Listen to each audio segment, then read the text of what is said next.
Do you sometimes feel like the world outside invades your mind, distorts your mood, and kidnaps your peace? It's not weakness. It's the result of an excess of stimuli, opinions from all directions, silent comparisons, and demands that drain the soul. We live in times where everything seems like a trigger: news that frightens, people who provoke, situations that pull you out of your center. But there is a limit to what life can impose, and a beginning to what you choose to think about what happens. The Stoics knew this deeply. Marcus Aurelius wrote, "It is not events that disturb us, but our judgments about them." When you change your judgment, you change the force of the impact. Now imagine moving through the same day with a different attitude, the same news, the same difficult person, the same demand, and yet you remain whole, lucid, responding instead of reacting. It is possible to train your mind for this. And that is exactly what you will learn today: how to transform triggers into momentum, anxiety into clarity, and impulse into mastery. If you are here now, write in the comments, "Today, I choose to stay calm," because that simple decision marks the start of a new pattern. The world may keep shouting, but you are the one who chooses the volume. Before we begin, I only ask two things: like this video and subscribe to the channel. That helps this message reach others who also need to stop being prisoners of their reactions and begin mastering their emotions. Now, let's go straight to the first lesson. Part 1. The root of all problems. If you observe closely, you'll notice that at the root of most of your problems, anxiety, fear, anger, worry, lies the same pattern: intense emotions that solve nothing. They seem necessary, they feel like proof that you care, but more often than not they do the opposite. They multiply pain, steal clarity, and distance you from peace. Think about it. How many times has anger resolved what irritated you? How many times has anxiety made something happen faster? How many times has fear prevented a loss? These emotions don't change facts. They only make you suffer before the time comes. Every time you lose control, every time you let yourself be consumed by haste, irritation, or fear of the future, nothing truly improves. Pain only multiplies.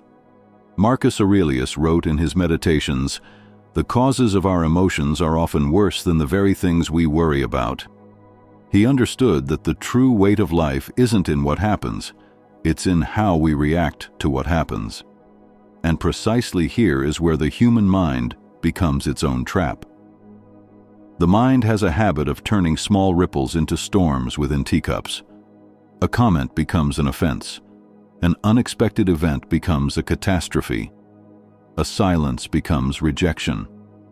Without realizing it, you get lost in the labyrinth of your own emotions, believing you're fighting the world, when in reality you're struggling against yourself. Those emotional tides make you believe you're reacting to life, when in truth, you're just drifting away from it. You lose presence, you lose serenity, you lose the clarity of who you could have been in each moment. The Stoics called this disturbance of the soul, the moment you hand over the helm of your life to the waves of impulsivity, because the problem was never the world, it was what you allowed the world to awaken inside you.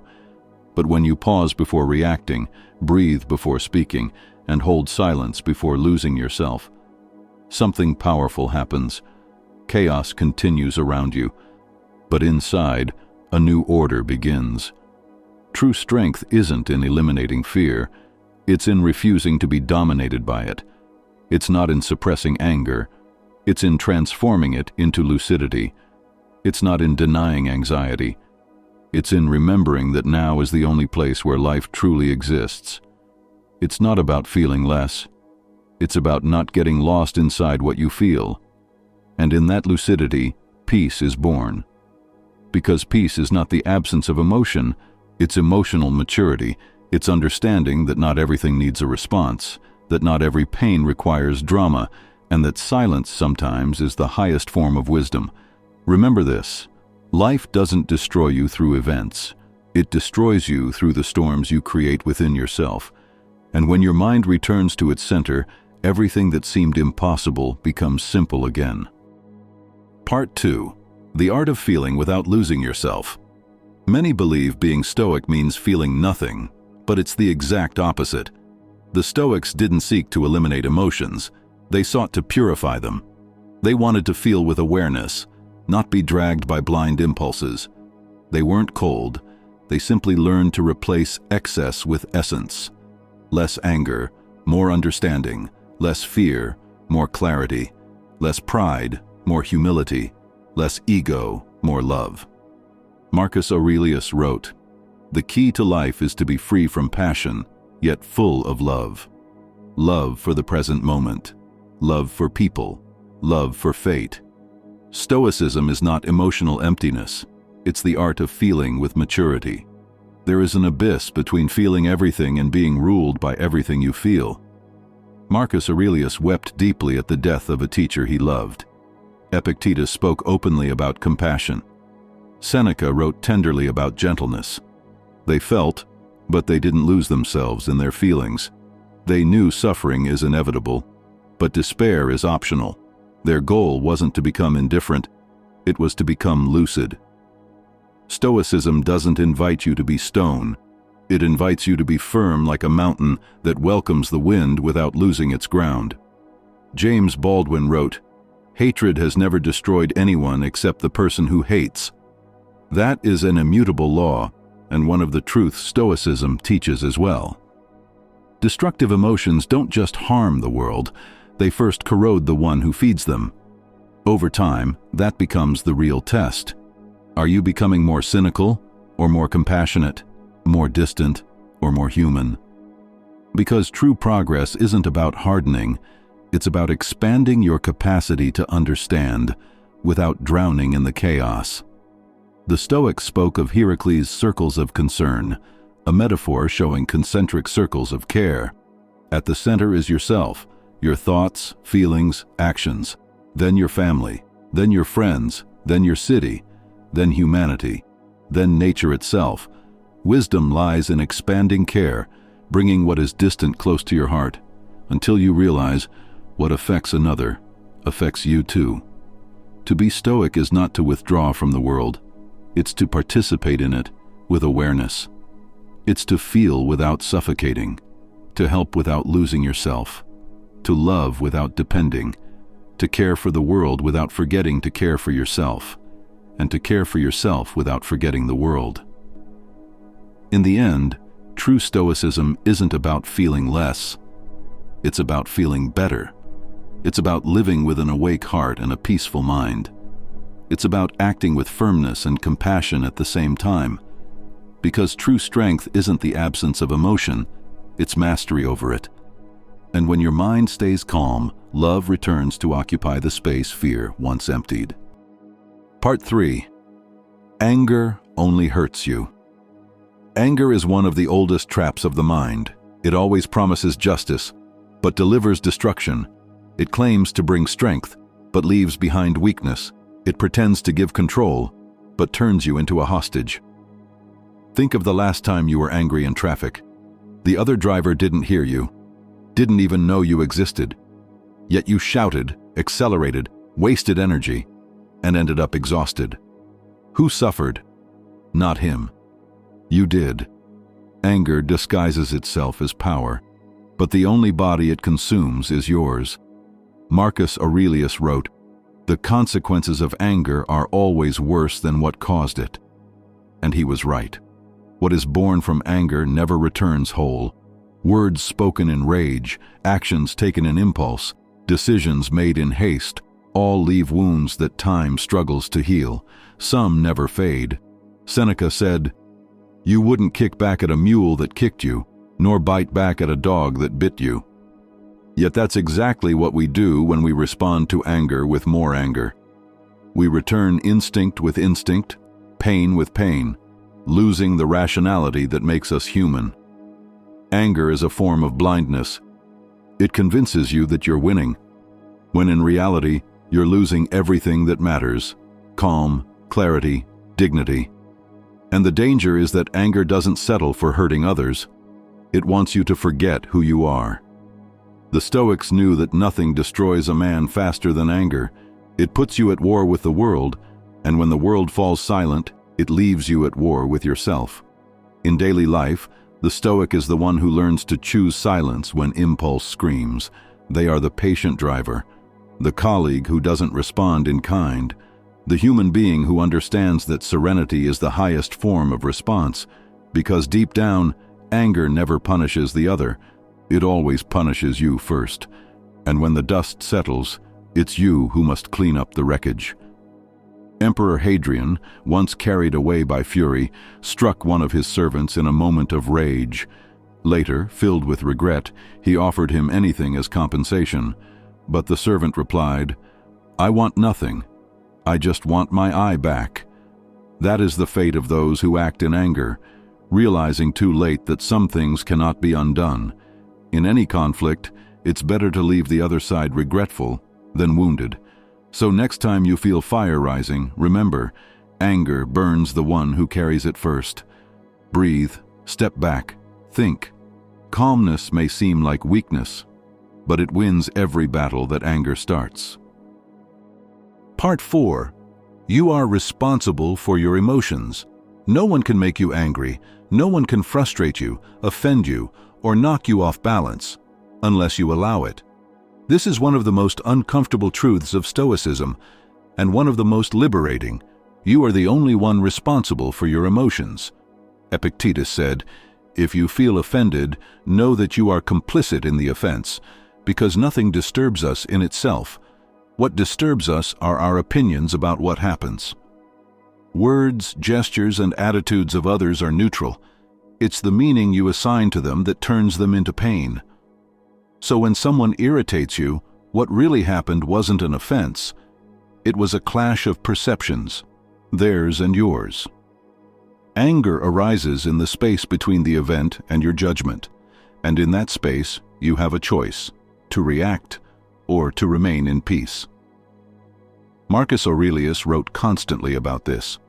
He recalled an ancient phrase from Euripides, "Why should we be angry with the world as if it noticed?"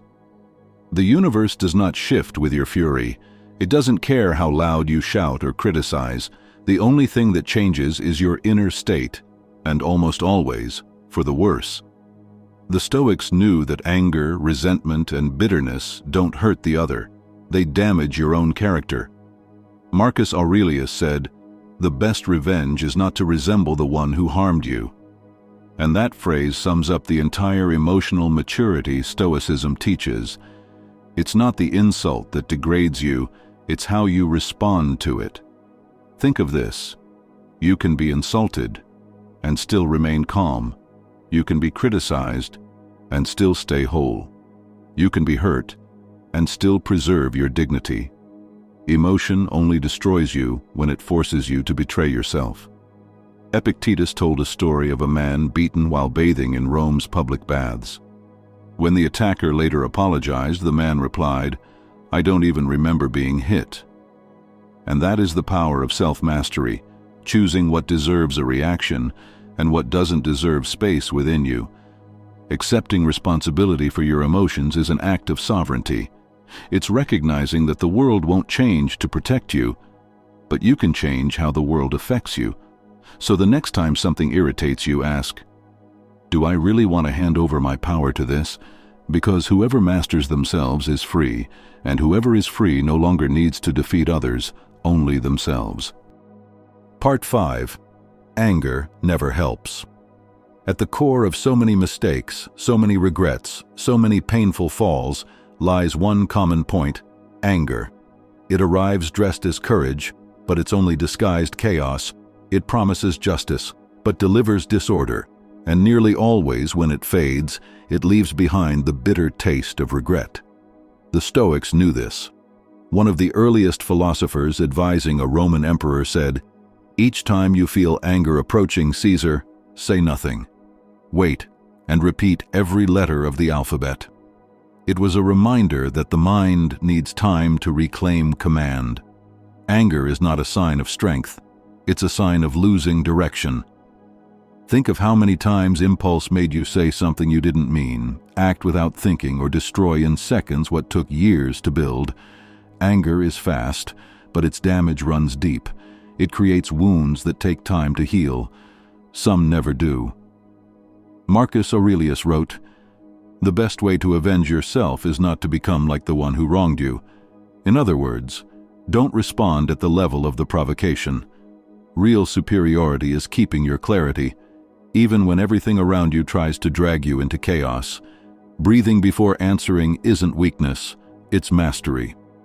Waiting a few seconds before acting may seem insignificant, but in that interval, reason returns, and with it, dignity.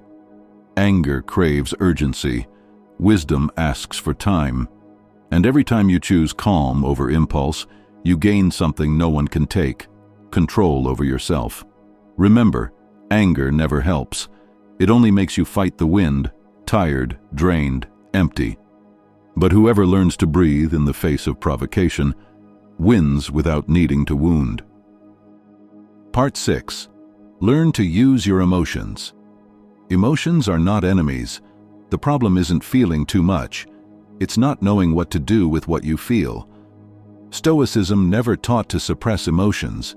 It taught to master them. Because the wise man is not the one who feels nothing, but the one who feels everything and refuses to be dragged by it. Most people try to repress anger, hide fear, disguise sadness. But repression is like trying to extinguish fire with more fire. The harder you fight, the more you burn. The Stoic does the opposite. They observe, they feel, but from a higher vantage point. They look inward and say, "I am angry. Why? Where is this coming from? What can I learn from this?" That is the difference between being mastered and mastering. The emotion remains, alive, pulsing. But now the mind is in charge. You don't run from what you feel. You use what you feel. Anger can become energy to act. Fear can become attention and prudence. Sadness can become reflection and empathy. And balanced joy can become gratitude. The Stoics knew the secret. It's not about extinguishing emotions, it's about channeling them. Epictetus said, "The wise man uses everything that happens as material for his growth."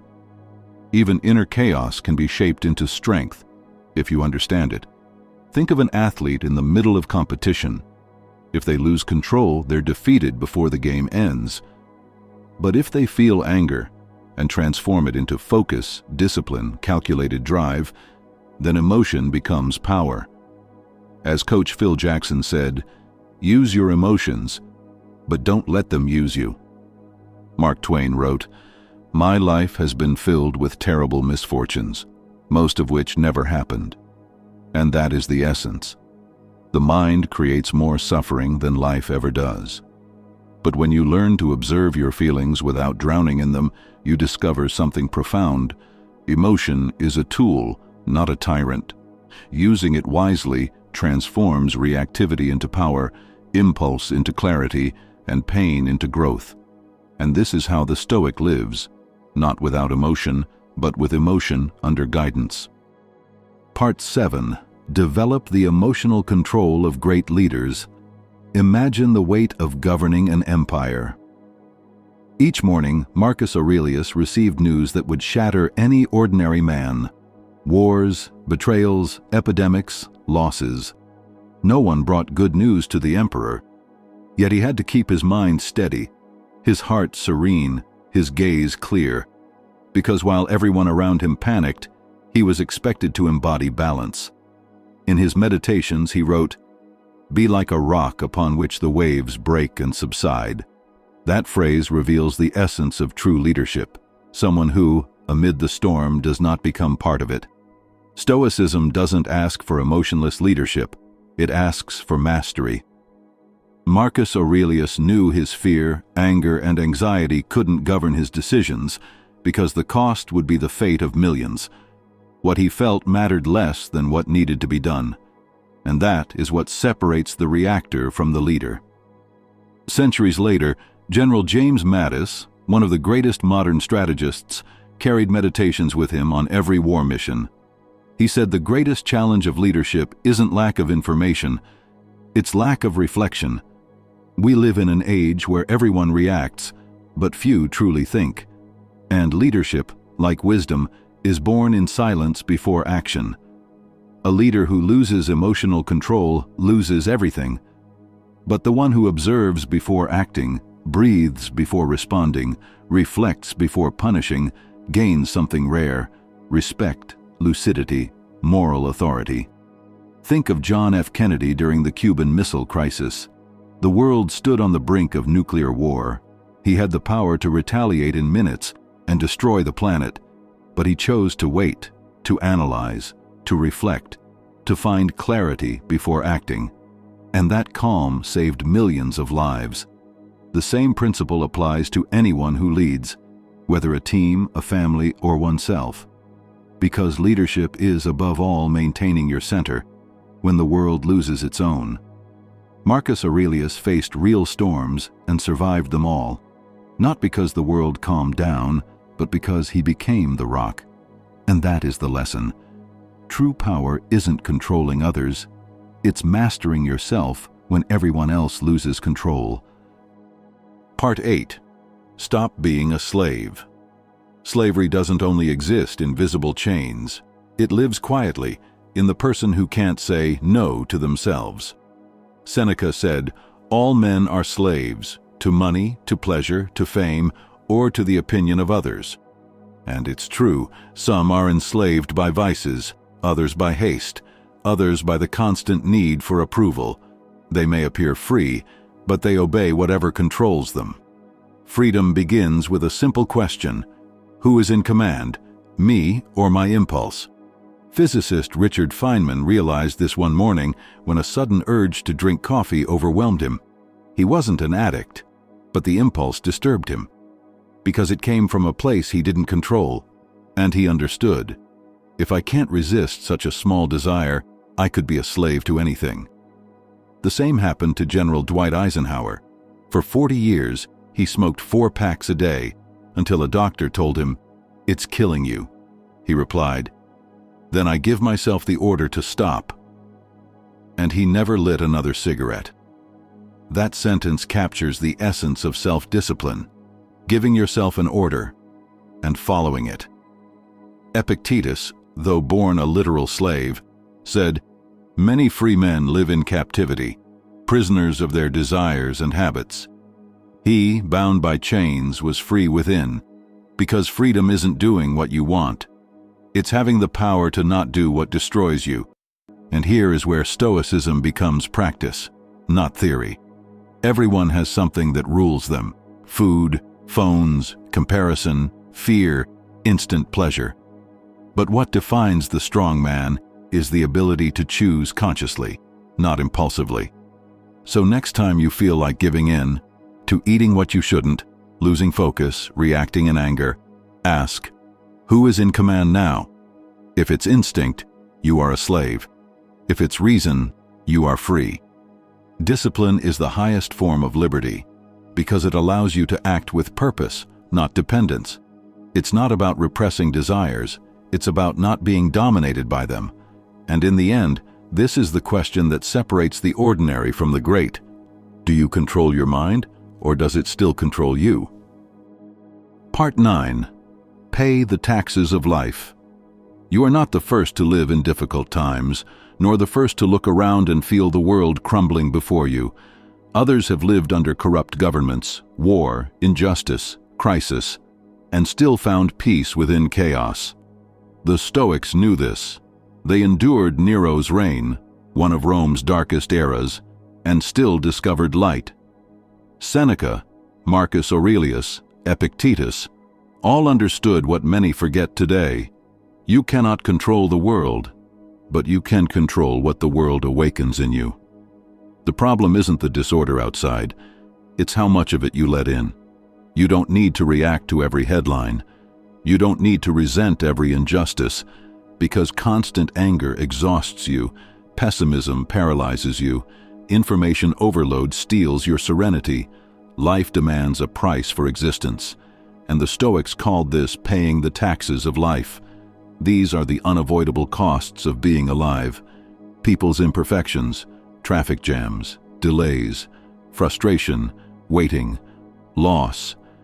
Seneca said, "Pay the taxes of life with joy, because resisting everything you dislike is like fighting rain. In the end, you just get wet for nothing." Life won't apologize for the place it put you, but it will always give you something to work with. And it's from that, from what you already have, that you must build. Acceptance is not resignation. It's understanding that some things are simply beyond your control. Epictetus called it the art of acquiescence, the wisdom of consenting to what life imposes, without rebellion. When you understand this, something shifts. Chaos continues, but you stop being dragged by it. You learn to observe without losing yourself, to act without desperation, to live without constant resistance. Think of an ancient city, full of potholes, chaotic traffic, noise, surprises, and yet brimming with beauty, music, and life. That is the world. Complaining about it is like complaining about the sea for having waves. Yes, there is a cost to living, frustration, injustice, pain, but there is also learning, beauty, and gratitude, and that is the Stoic secret. Pay the taxes of life with serenity, because what you accept sets you free, and what you resist imprisons you. In the end, life is like an imperfect city, but enchanting, and those who learn to walk through it with grace, rather than rage, discover something extraordinary. They discover that peace isn't found in changing the world. It's found in mastering your own mind